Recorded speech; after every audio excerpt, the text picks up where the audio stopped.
สบายดีเด้อมื้อนี้เราจะพาทุกคนไปดำปลาเนาะ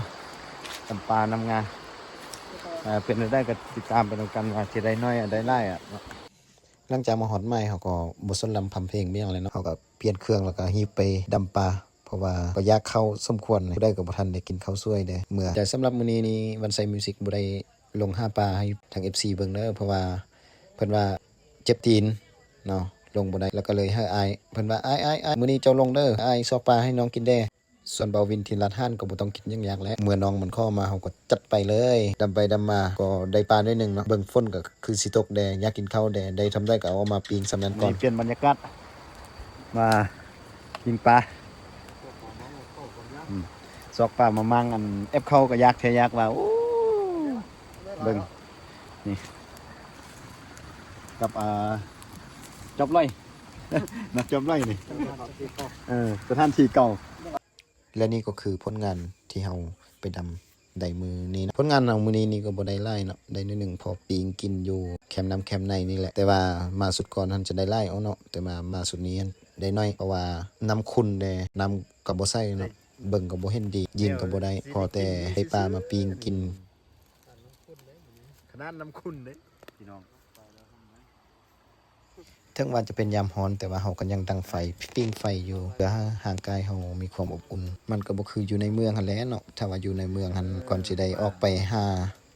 เลาะหากินอยู่ตามแคมป์น้ำแคมป์ในแบบนี้นี่มันก็บ่แม่นเรื่องง่ายก่อนสิออกไปฮอดแต่บ่ฮู้ว่าถ้าเฮาไปฮอดเป้าหมายแล้วเฮาสิได้ปลาหรือบ่แต่สำหรับข้อยเชื่อในว่าหลายคนน่าจะผ่านจุดนี้มาเพราะว่าเฮาก็เป็นคนบ้านนอกถึงว่าจะเป็นบ้านนอกแต่ว่าความอุดมสมบูรณ์นี่ก็ยังมีหลายอยู่เด้อป่าถ้าว่าผู้ใดเห็นคลิปนี้ก็สงสัยคือสิคิดฮอดบ้านผู้ใดเด้เนาะเคยกินผักอันนี้อย่าลืมเมนบอกได้เด้อว่าอยู่บ้านพุ่นเอิ้นว่าจังได๋ส่วนอยู่ทางนี้เอิ้นว่าเบอร์เครือข้าวหอเบอร์เครือข้าวหออ่อนความแซ่บสุดผักอันนี้กินกับปิ้งปลาแล้วก็มีผักกูดตึม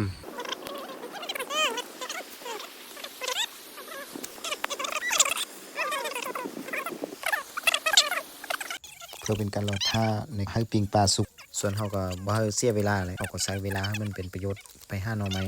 ส่วนเฮาก็เลียบไปเลียบมาอยู่แจฝั่งนั้นพุ่นแหละก็พอได้อยู่ได้ 2-3 หางตัวที่มันเขียวเฮาก็บ่เอานะมันแก่เฮาก็หาเอาแต่ตัวมันอ่อนๆนั้น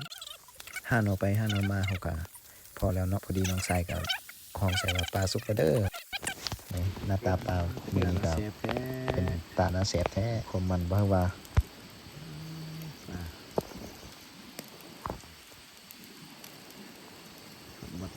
มัด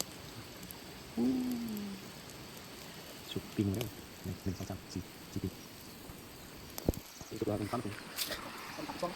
เบาไปทางซ่องกำลังเตรียมสถานที่มันนำเป็นตอนนี้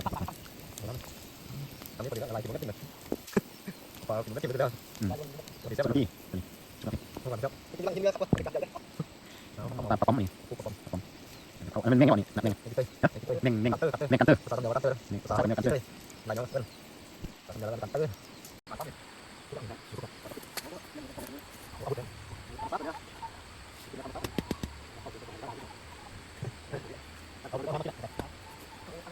มาได้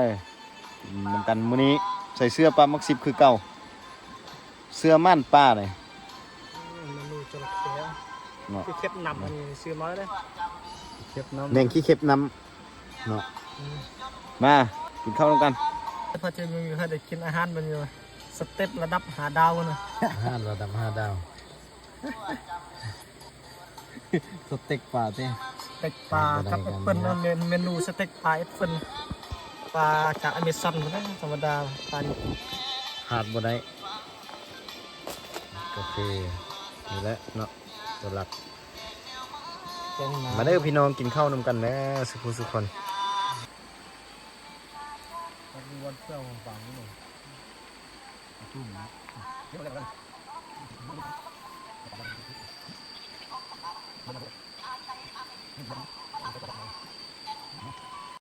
พากันกินข้าวกินไปกินมาก็โซ่กันว่ามื้อนี้เขาคือเอาเข้ามาน้อยแท้แต่ที่จริงแล้วเอามาซ่องท่งหนึ่งเงินเพิ่นยังบ่ได้เอาออกมาเพิ่นลืมไว้เอาในท่งเนาะมันใส่มิวสิกลืมเอาเข้าออกท่งก็เลยกินแต่ท่งน้อยๆอันกินแล้ววันสุดท้ายมายังมีเข้าอีกถึงท่งหนึ่งอยู่ในท่งก็เลยไปเอามา เปล่า ก็ถือว่าเป็นประวัติศาสตร์เลยได้นี่เอาเข้าเมืองแล้วบ่เอาเข้าออกจากทงมากินเกือบได้เอาเข้ากลับบ้านคือเก่า